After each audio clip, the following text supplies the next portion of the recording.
fitaterana andranomamy sy andranomasina herendoza tandremo lahy fa tokana ny aina aza miandrika raha ratsy ny andro ataovy tomombana tsara ny fiomanana mitondrasy manaova salotraina arao ny toromarika ny tompona andraikitra azao ireo fepetra momba ny fitaterana anaty rano ianareo mpanamory-lakana sy vedety madinika misy motera manarah ny fiofanana natokana ho anareo any amin'ny maso ivony APMF akaiky anareo indrindra raha misy ny tampoka na ny loza ampandreneso ny APMF sy ny zandary ary manam-pahefana akaiky anao indrindra.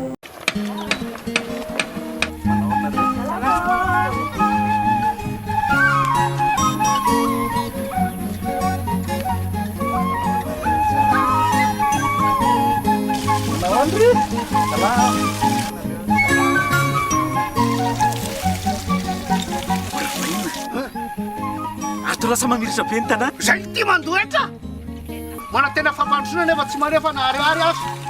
baka everina tonga fotsiny am'izao zay nareo zay tsy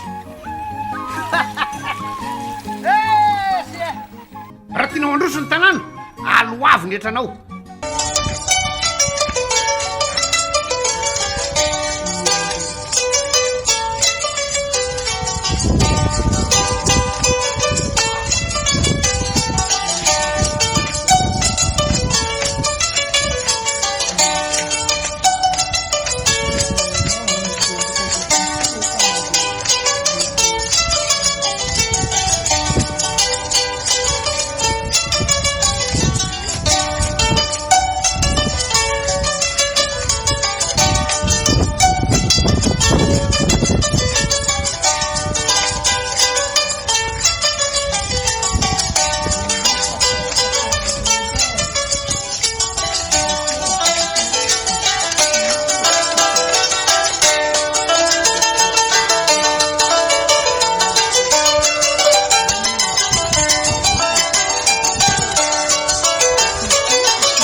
zavatra resahana teto aloany zany dia voalohany indrindra aloha miresaka ny anao dinidinika izay mikasika an'ireo zavatra niseho tamin'ny fahatongavan'le volina voalohany ny os dia misitona lesona be dia be tsika tamin'ireny zavatra ireny inona ny zavatra majinijinika tokony mbola amboarina inona ny lesoka inona ny zavatra tokony hoatrehantsika amin'ny hoavy ary ny antsony tsirara iaby mba hisina fiezahana tena message alefa dia zao seranana ohatran'izao dia milalao be dia be mihitsy nireo asa ataon'ny tompona andraikitra ao anatiny tiako ambara dia zao raha ratsy ny asa ataontsika ao milonao ny olona za milaza aminareo fa tsy andeha Nosy Be intsony ny olona fa andeha ho any Diego andeha any amin'ny toerakafa ny olona tiako lazainy zany misy defi ngeza be ho an'ny mpandraraha eto Nosy Be indrindrindrindra reo le tompona andraikitra rehetrarehetra atao miseranana fa indrindrindrindra koa reo olona zay mpiserasera amin'ny resaka fampitana reo le produit rehetrarehetra hita sy amidy eto Nosy Be zay ngamba raha hoe fitinina amin'ny teny fohy ny zavatra tena andresana teo dia farany anaty tomobile misy information ngeza be zay menjereo dia misy roplanina israelianina ho avy mitondra mpizahan-tany israelianina efa nandray ny andraikitra rehetrarehetra nandefan'ireo ireo information rehetra ireo any amin'ny DG ny ACM satria ry zareo no mikirakira sy mamme ny fahazondalana atongavany roplanina afaka mino anareo zany fa zay olona rehetra na ny compagnie rehetra maniry ho aty Madagasikara dia afaka mino anareo fa ometsika lalana daholy satria ilainy ny faritra aty aminareo zany zavatra.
Lasa mamiritra be ny tanàna zay ty mandoetra mana tena fampandrosoana nefa tsy manefa na ariary azo baka everina tonga fotsiny am'izao zay nareo zay tsy raha tiana mandroso ny tanàna aloavy netranao fitaterana andranomamy sy andranomasina herendoza tandremo lahy fa tokana ny aina aza miandrika raha ratsy ny andro atao fitomombana tsara ny fiomanana mitondrasy manaova salotraina arao ny toromarika ny tompona andraikitra azao ireo fepetra momba ny fitaterana anaty rano ianareo mpanamorilakana sy vedety madinika misy motera manarano fiofanana natokana ho anareo any amin'ny maso ivony APMF akaiky anareo indrindra raha misy ny tampoka na ny loza ampandreneso ny APMF sy ny zandary ary manam-pahefana akaiky anao indrindra